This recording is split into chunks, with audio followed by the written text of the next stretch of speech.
European Commission President Jean-Claude Juncker has criticized the slow pace of progress in talks over Greece's debt, since last month's interim deal.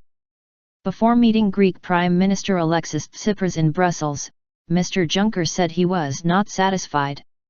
Mr. Tsipras needs EU support for reforms to unlock vital funds, avoid possible bankruptcy and a Eurozone exit. The leftist leader has pledged to end austerity, but his plans have met resistance from Greece's EU creditors. Greece negotiated a 4-month extension to its bailout last month after tense talks with creditors. Eurozone leaders are ready to extend help on Greece's Euro 240 bn, Pound 176 bn, Dollar 272 bn, bailout until the end of June. To persuade the EU of its creditworthiness, Greece has announced a series of reforms. But it also wants the EU to agree new terms for the long-term repayment of its debts. If no agreement is reached, Greece risks being unable to meet its obligations. Within the next 2 weeks alone, it needs Euro 6 bn, Pound 4.3 bn, Dollar 6.4 bn, to pay its creditors. Mr. Juncker said he was not satisfied with the developments in recent weeks.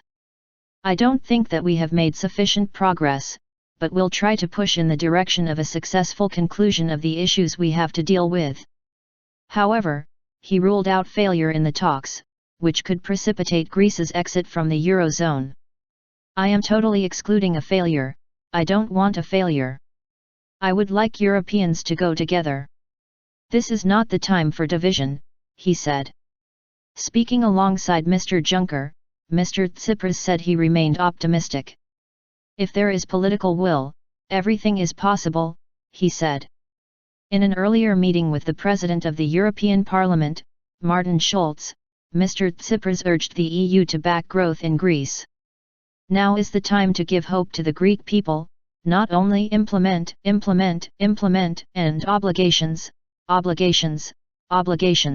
said Mr. Tsipras. Analysts have described last month's interim bailout agreement as a climb down for the Greek government, which rose to power on promises to have half of the country's debt rewritten off. Mr. Tsipras has defended the deal, but some on the hard left have accused Syriza of going back on pre-election pledges. Even if the bailout extension goes through, Greece still faces the huge task of trying to service its debt obligations. It will need to flesh out its reform program in detail by April and prove that reforms are bedding down before receiving a final bailout disbursement of Euro 7.2 bn. But in the meantime, Greece has to repay several billion euros in maturing debts, including about Euro 2 bn to the IMF in March, and Euro 6.7 bn in European Central Bank bonds maturing in July and August.